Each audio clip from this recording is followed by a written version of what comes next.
What's up, cool people? I'm Matt Conroy. Boy, do I have a lot of thoughts going on in my head. I'm gonna try maybe to break this down into two more specific ideas and topics, because there are two major things that have prompted me wanting to talk about this stuff.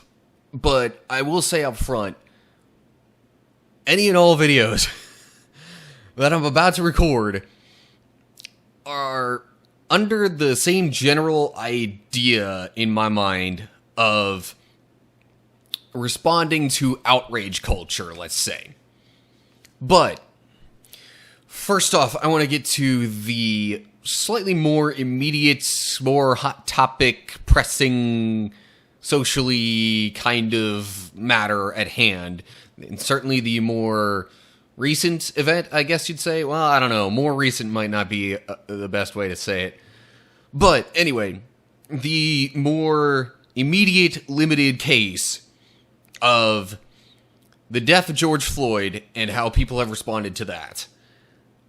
And I guess even more broadly speaking, some of the deaths of African Americans recently, for no good reason, really. And George Floyd specifically points to, police brutality, other cases in this broader matter are just hinting at racism in general, and a few things I'm just sick and tired of. I'm sick and tired of hearing about it, but I'm more sick and tired of the fact that these things exist. Racism. At all. Sick and tired of it. Like, what is people's problem? I just can't wrap my mind around it. We claim to live in a country full of freedom and opportunity and equality, and yet here we are. We have so many people who get killed just because they're different. And that's not just limited to people of African heritage. It's not just limited to African Americans. That also includes Latin Americans.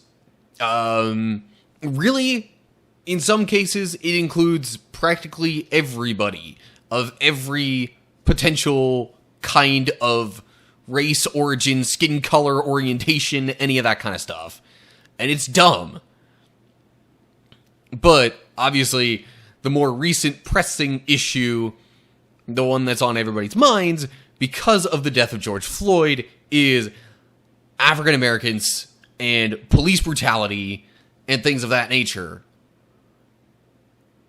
Let me just break down a couple of particular things that I'm tired of in regards to this. And yes, I said racism already in general as one of those, but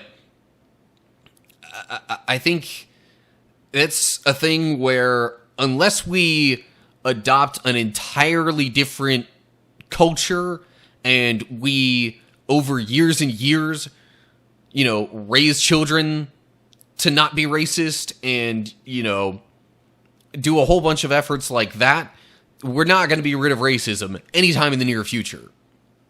I'm not saying we shouldn't try and do something about it or speak out against it or anything like that. We should. It's wrong. But that's not something that can immediately or even anytime soon be, air quote, fixed.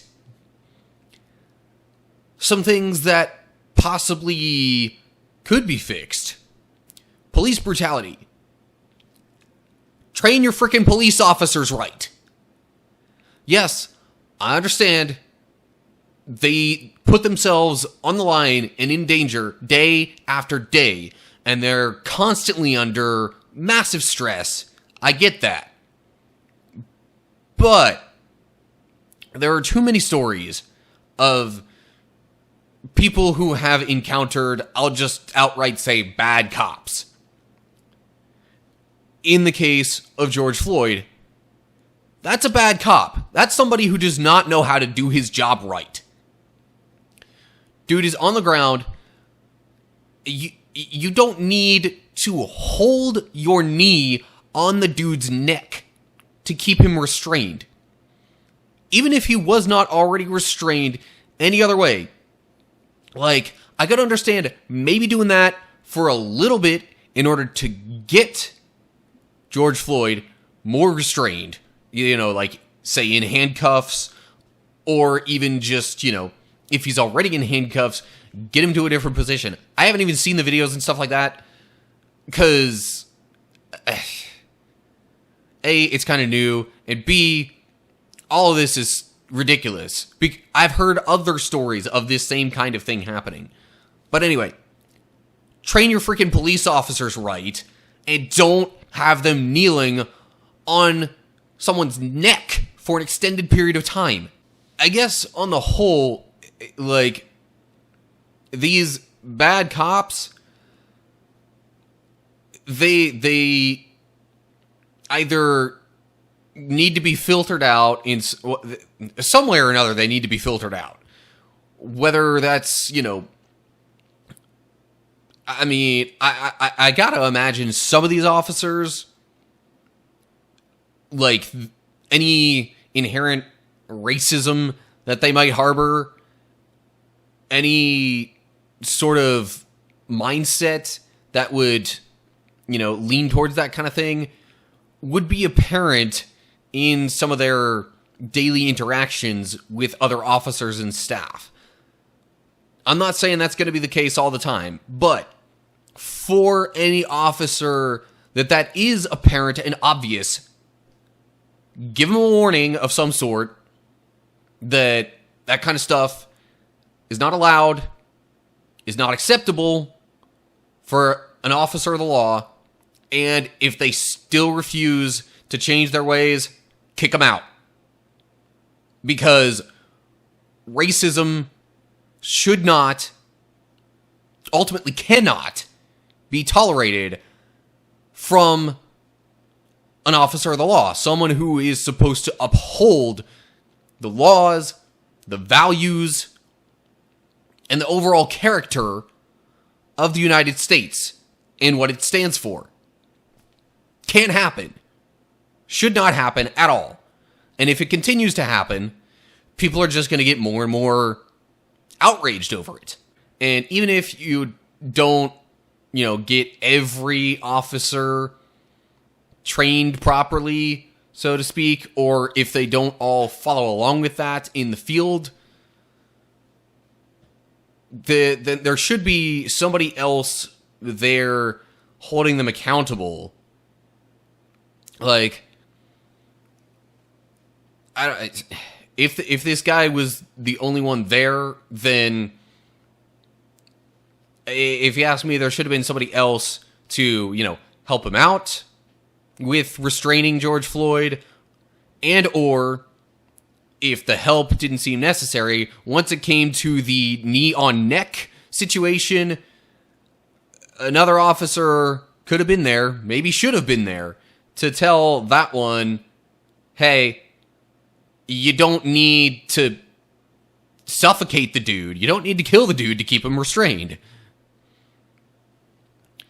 But anyway, that's something that I think can be fixed in the not too distant future if we take some steps like what I've mentioned. And no, I'm not anti-police officer or anything like that. Before I get any comments in that, you know, line of thinking. Because there are good officers out there. There are those who do it by the book and who don't end up becoming infamous for needlessly killing a black man. Like, and those officers should be the ones, you know, helping to make the change. Those are the ones who should be helping the others who are maybe having a harder time with following the proper protocols and such. But anyway, enough on the police front. Other things regarding racism, I mean, just look, there isn't really too much else to say about racism in general. It's a thing. It unfortunately exists. It needs to stop, but it exists. And until we take those long-term steps to keep it from happening, then unfortunately, I really don't think that there's any reasonable way of eliminating racism. It's taken various forms at various time periods, but it has been a thing, like, forever, essentially. Now I'm going to go back to the idea of some people's reactions not being the greatest. So, before George Floyd, there was somebody else, it was a lady, I believe, I don't know, but anyway, there were a couple of cases fairly close to each other of, African-American deaths that seemed completely pointless. One of them was Ahmaud something or another. I'm sorry that I'm blanking on that, but anyway, these cases being close together and the reaction to that, some of it, I'm not going to say all of it, some of it was a bit unwarranted. I literally saw a post or two on social media of people saying something to the effect of, it might not be this exact wording, but something similar to saying that if the pastor of your church does not talk about, these cases of African American deaths in their sermon this particular Sunday, then they don't care about justice. Something to that effect. What? Like, I understand people being a little bit upset about these things happening. I understand people even being very upset at these things happening because racism sucks and it shouldn't exist, but it does, and we keep seeing more and more cases to prove that fact. But the onus doesn't need to lie on pastors of churches necessarily to speak up about this in every instance. So this is one of those cases where I'm going to say we as Christians sometimes are very bad at showing each other grace. There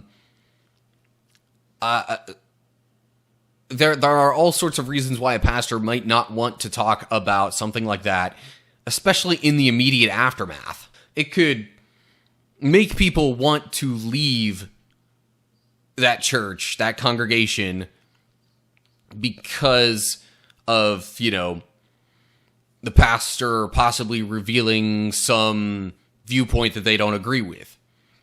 There's also the matter of, just in the immediate aftermath of something, there isn't always a lot of information available, and what is available is mostly hearsay over the internet these days. But in any case, just because a pastor doesn't want to talk about something, because, maybe they had a certain sermon series outlined, and they're right smack dab in the middle of that, and, maybe it's not the greatest idea to sidetrack themselves from that in order to talk about a particular instance of racism.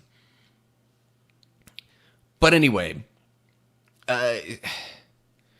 just because a pastor doesn't want to talk about that doesn't mean that they're suddenly racist or that they don't care about justice or anything like that. Also, in terms of poor responses, not only do we have the people who get overly outraged and suddenly become these social justice warriors, for lack of a better way to put it, who have to, air quote, preach to everybody around them suddenly that oh, this isn't right. We need to talk about this. We need to stop this. We need to stand up against this. Need. All these needs that, for some reason, now need to happen, as if, we're suddenly, with a few law changes, going to fix the problem of racism in the United States. Nah. Let's be real here. That ain't gonna work. So, again, I understand outrage.